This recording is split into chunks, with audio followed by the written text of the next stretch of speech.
রাস্তায় প্রকাশ্যে জোর করে হিজাব খুলে নারীকে হেনস্থা। ভারতের উত্তরপ্রদেশের মুজাফফরনগরে এক নারীর জোর করে হিজাব খুলে নেওয়া হয়েছে এবং তার সঙ্গে থাকা পুরুষ সঙ্গীকেও লাঞ্ছিত করার অভিযোগ উঠেছে। সোমবার ঘটনার ভিডিও সোশ্যাল মিডিয়ায় ছড়িয়ে পড়েছে এবং তা দেখে ক্ষোভ প্রকাশ করেছেন নেটিজেনরা। জানা গেছে, ইতোমধ্যে 6 জনকে গ্রেফতার করেছে পুলিশ। ভাইরাল ওই ভিডিওতে দেখা যাচ্ছে একজন পুরুষ জোর করে নারীর হিজাব খুলে ফেলছে, অন্যরা তাকে এবং তার সঙ্গে থাকা পুরুষকে গালিগালাজ, হয়রানি এবং শারীরিকভাবে লাঞ্ছিত করছে।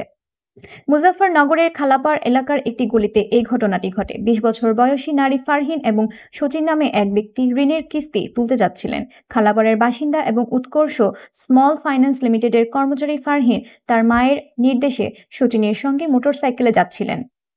পথে 8 থেকে 10 জন পুরুষের একটি দল তাদের ঘিরে ধরে। এরপরই ফারহিন এবং শচীনকে লাঞ্ছিত ও শারীরিকভাবে নির্যাতন করে বলে অভিযোগ। পুরো ঘটনাটি একজন পথচারী মোবাইল ফোনে রেকর্ড করেন এবং পরে বিভিন্ন সোশ্যাল মিডিয়া প্ল্যাটফর্মে ব্যাপকভাবে ছড়িয়ে দেয়, যা তাৎক্ষণিকভাবে আম আদমির দৃষ্টি আকর্ষণ করে। খবর পেয়ে পুলিশ ঘটনাস্থলে পৌঁছে জনতাকে ছত্রভঙ্গ করে এবং 2 জনকে নিরাপদে থানায় নিয়ে যায়। ফারহিনের অভিযোগ দায়েরের পর ভারতীয় ন্যায় সংহিতার প্রাসঙ্গিক ধারার মামলায় দায়ের করা হয়। Muzaffarnagar city circle officer Raju Kumar Sao বলেন, 12 এপ্রিল আনুমানিক 4টা থেকে 4:30টার মধ্যে ভবন এলাকার একজন হিন্দু পুরুষ এবং খালাপাড়ের একজন মুসলিম নারী উৎকর্ষ স্মল ফাইন্যান্স ব্যাংকের সঙ্গে যুক্ত ঋণের কিস্তি আদায় করে সুজুদু থেকে ফিরছিলেন। দর্জিওয়ালি গলিতে স্থানীয় কিছু লোক তাদের থামিয়ে মারধর করেন।